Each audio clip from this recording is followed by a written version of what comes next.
안녕하세요. 배움과 나눔 TV입니다. 배움과 정보 TV입니다. 오늘은 제어부 회로를 검토하기 전에 1차 전원의 검토를 잠시 하고 제어부 회로로 들어가 보도록 하겠습니다. 1차 전원은 보통 AC 380V이지만 삼상 전원으로 AC 220V를 쓰는 경우도 있습니다. 자, 그런 경우에 어떤 것이 달라지나요? AC 380V에서는 제어부 회로에 제어부 220V를 단상을 공급하기 위해서 강압 트랜스를 달았죠. 그래서 380에서 220으로 공급했는데 AC 223상이 들어올 때는 제어부 회로에 어느 한 상을 바로 공급하면 220V이기 때문에 강압 트랜스가 필요가 없죠. 자, 그 점이 차이가 나고 또 어떤 차이가 있을까요? MC12나 CP에 있어서 전압도 차이가 나겠죠. 전격 전압.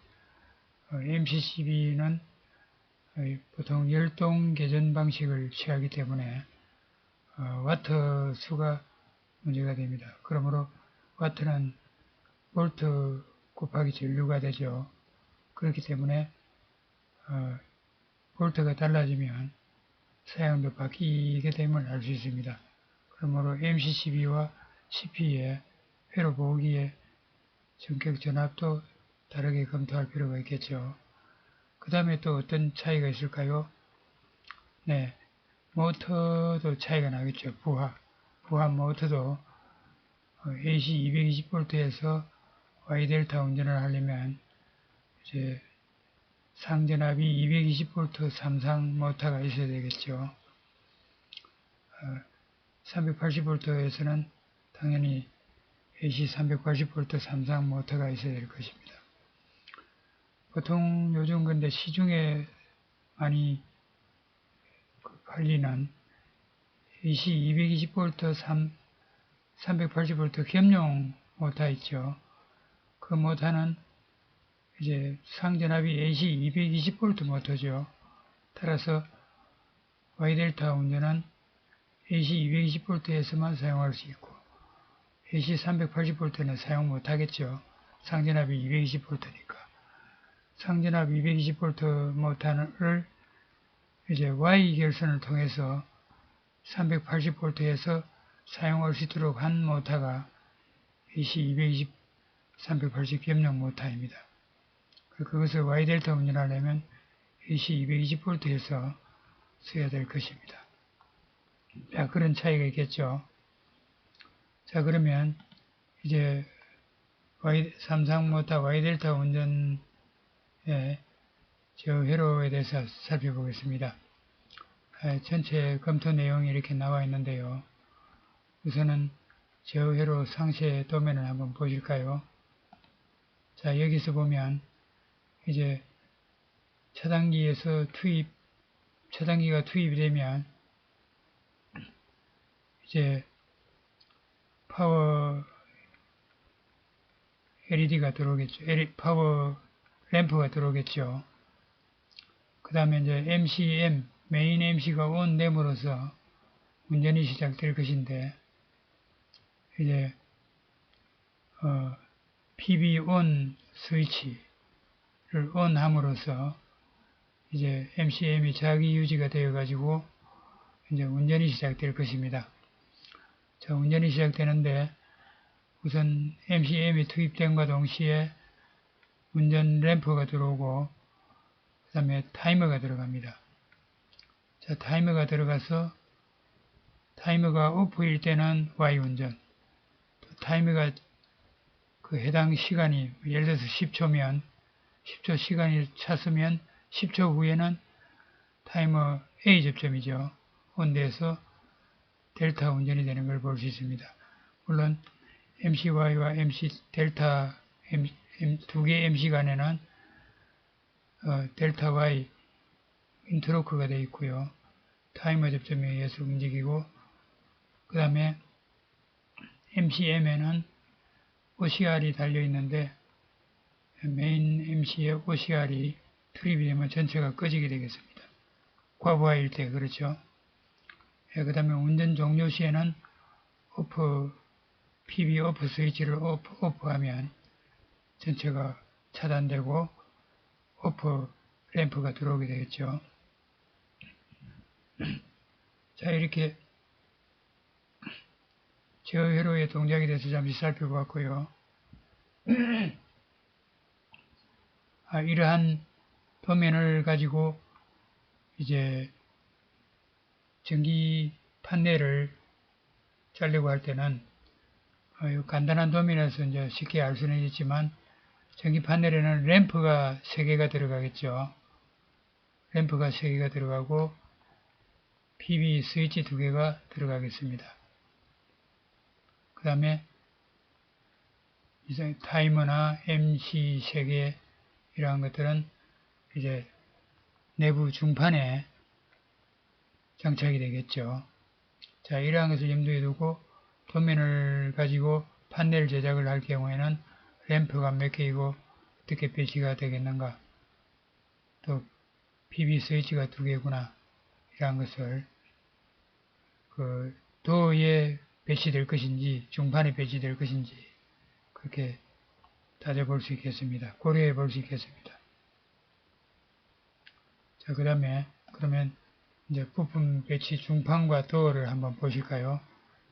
예, 중판에는 메인 MC 12가 오고 회로 보호기 CP가 오고 TR이 이렇게 배치가 되었습니다. TR은 이제 열이 날 수 있기 때문에 상부로 해서 만약에 TR이 아니고 인버터 같은 상시 발열이 우려가 되는 곳에는 외부에 팬을 달아주는 것도 고려해야 되겠죠. 그 다음에 메인 MC와 Y 델타 MC 배치가 되었고 타이머 배치가 되었습니다. 그 다음 메인 MC에는 MOCR이 되어 있고 하단부에는 터미널 블록이 1번, 터미널 블록 2번 이렇게 배치되어 있습니다. 도어에는 보면 XX MC 지반 이렇게 표시를 하는 명판이 붙고요. 그 다음에 각 파워 램프와 운전 램프, 정지 램프, 운전 정지는 이제 푸시 버튼에 램프가 달린 내장된 것이죠. 자, 운전 정지 이렇게 배치할 수 있겠습니다. 중판의 크기를 볼 때는 이러한 배치들을 감안을 해서 충분한 크기, 또 확장 고려가 필요하다면 확장할 수 있는 범위, 터미널 블록도 확장 터미널 블록 여분 이러한 것을 고려할 수 있겠습니다. 자, 그 다음에 자재 리스트를 한번 보시면 15kW 모터의 MC지반 제작 자재 리스트를 이렇게 산출을 해서 회로 심볼이 뭔지, 부품명에 따른 회로 심볼이 뭔지, 모델명이 뭔지, 그 다음에 규격이 뭔지, 수량, 그 다음에 메이커를 지정하려면 메이커 이런 것이 이제 도면에 보시면 우리 명시가 되는 경우에는 이렇게 명시되지 않더라도 자재들을 산출할 수 있겠습니다. 그 외에 다른 자재들은 외함도 준비해야 되고 터미널 단자대, 스토퍼, 30mm, 찬넬, 케이블 타이, 덕터, 스위치, 그 다음에 전선류, 볼트류, 치부자재류, 서지옵서버 공구 이런 것이 필요해서 필요한 경우에는 옵션들을 이제 서지옵서버를 또한 중판에 배치를 해야 되겠죠. 자, 자재들을 검토해 봤고요. 그 다음에 이제 유의사항을 이제 마지막으로 정리해 보면, 자, 부품 품질에서 메이커 사양이 지정되었다면 설계도서에서 보고 KS, UL 마크, CE 마크 이러한 것을 확인해서 이제 자재를 선정해야 되겠죠. 외함은 부품 배치 면적을 고려해야 되겠고, 인버터 등이 있을 때는 환기팬 고려해야 되겠고, 로컬 배선 벗을 시에는 인출홀을 이제 상하 혹은 좌우에 홀을 뚫어 놓는 게 좋겠죠. 미리요. 그 다음에 커넥터 치부가 필요하면 미리 치부를 해 놓을 필요가 있겠습니다. 확장성도 고려하고 또 덕터 배치 같은 것도 이제 배치를 해야 된다면 그러한 것을 또 덕터 배치를 할 경우에는 뭐 양면 본드 이런 걸로 붙이지 않을 것 같으면 이제 그 외함을 제작을 하면서 거기에 스폿 용접을 해줘야 되겠죠.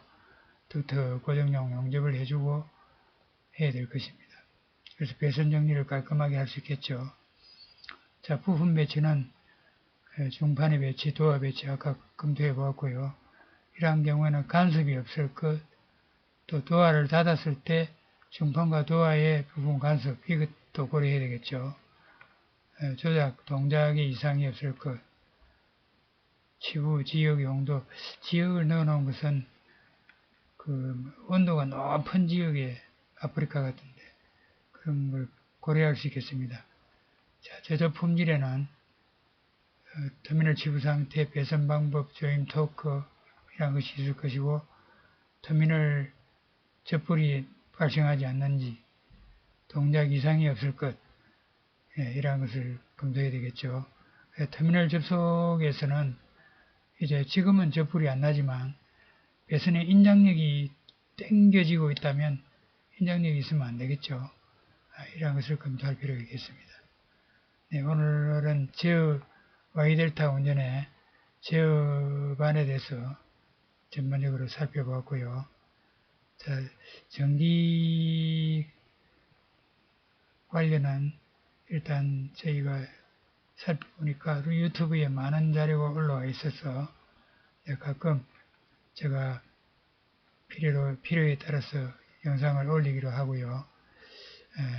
차후에는 60대에 들어서면서 퇴직을 하고 또 취직을 하거나 이런 정보, 학습 정보, 또 건강문제, 재테크 이런 것에 대해서 한번 다뤄보도록 하겠습니다.